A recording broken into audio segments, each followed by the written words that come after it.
না, আলহামদুলিল্লাহ। আমি মনে করি লাস্ট ম্যাচে যেটা বললেন যে ১ম ম্যাচে আফগানের সাথে সেঞ্চুরি করেছে, বাট আমরা ম্যাচটা হেরে গিয়েছিলাম। তো ওই দিক থেকে খারাপ লেগেছিল। বাট ইনজুরির পরে এসে আলহামদুলিল্লাহ টিমের কন্ট্রিবিউশন করতে পারছি। এটা একটা আমার জন্য প্লাস পয়েন্ট। আর চেষ্টা থাকবে যে সামনে সুপার লিগের ম্যাচগুলো আছে।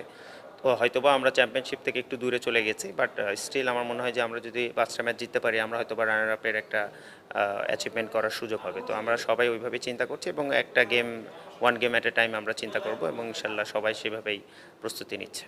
না, এটাই তো আমাদের কাজ। এটা তো বিং এ প্রফেশনাল, আপনাকে স্বাভাবিক যেখান থেকে আপনি শেষ করেছেন ভালোভাবে ওখানে আবার কিভাবে আসতে পারেন। আর যখন আপনি এরকম ক্রিকেট ১৮-১৯ বছর খেলবেন, তো অ্যাটলিস্ট এই এক্সপিরিয়েন্সটুকু তো আছে যে আশা করা যায় যে যেভাবে আমি শেষ করেছি ভালোভাবে ওইভাবে যেন ফিরে আসতে পারি। আর যেটা ১ম ম্যাচ থেকে হয়েছে আলহামদুলিল্লাহ, এই জন্য আমি হ্যাপি। আর চেষ্টা থাকবে নেক্সট যে কটা ম্যাচ আছে নিজের যেন ভালো পারফরমেন্স করতে পারি এবং টিম যেন আমার জিতে ইনশাল্লাহ।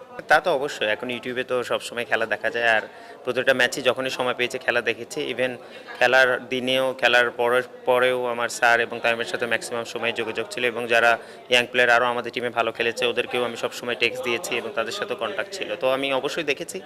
আর চেষ্টা থাকবে যে আমরা যেন এজ এ টিম হিসেবে আরও পারফরমেন্স করতে পারি। ডেফিনেটলি আমরা যে টিম ছিলাম এটা চ্যাম্পিয়নশিপের জন্যই টিম ছিল। বাট অনেক সময় আপনার ভালো ক্রিকেট খেললেও অনেক সময় লাক আপনার ফেভারে থাকে না। তো সেই থেকে বলবো যে আমরা হয়তো একটু আনলাকি, দুটো আমরা বাজে ম্যাচ হেরে গিয়েছিলাম এই রাউন্ড লিগে। বাট ইনশাল্লাহ চেষ্টা থাকবে সুপার লিগে যেন আমরা এজ এ টিম হিসেবে পারফর্ম করতে পারি। আর প্রাইম ব্যাংক যেটার জন্য আমাদেরকে নিয়েছে, এত ভালো ভালো প্লেয়ার কিছু নিয়েছে, তো আমরা যেন সেটা প্রতিদানটা দিতে পারি।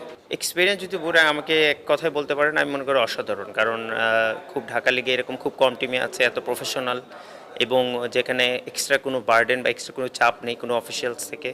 But that doesn't mean that আমাদের প্লেয়াররা কেউ চেষ্টা করে না। আমার মনে হয় যে সবাই হার্ড অ্যান্ড সোল ট্রাই করে।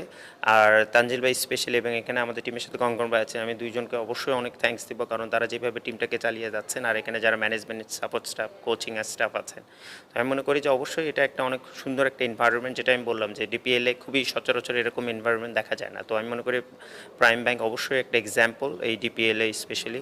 তো আশা করবো যে ইনশাল্লাহ এই ইয়ার যদি আমরা চ্যাম্পিয়নশিপ নাও হতে পারি, আমরা নেক্সট ইয়ার যদি ইনশাল্লাহ যদি থাকি এবং এই টিম যেই যারাই থাকুক তারা ইনশাল্লাহ যেন চ্যাম্পিয়নশিপের জন্য ফাইট করতে পারে।